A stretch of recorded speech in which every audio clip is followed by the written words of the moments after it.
Until the arrival of the British Empire, the Baloch people had organized themselves into sort of a confederation of tribal chiefs. That's where the power was, very similar to Afghanistan's tribal and village system. And these people, the Baloch, who recognized themselves as a national entity, they'd like to control their own destiny again. But the Baloch people have been terrorized and beaten into submission by the Pakistani military.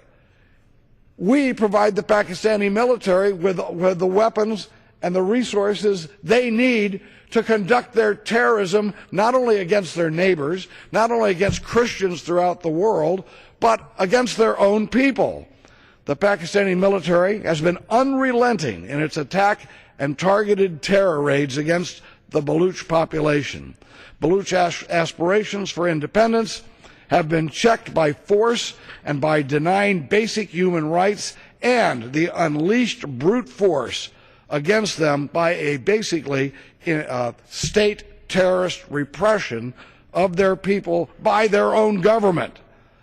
One particular grotesque method of intimidation of the Baloch is called kill and dump. That is when the body of a man or woman who has disappeared from a village is later dumped in the middle of that village. This by, and who do you think is doing this? We're talking about the Pakistani military authorities are conducting this type of terrorism on their own people. Even as we've said, the same people who gave safe haven to bin Laden, who had massacred 3,000 Americans. The same people who offer their territory as a staging area to launch attacks into Afghanistan supporting the Taliban.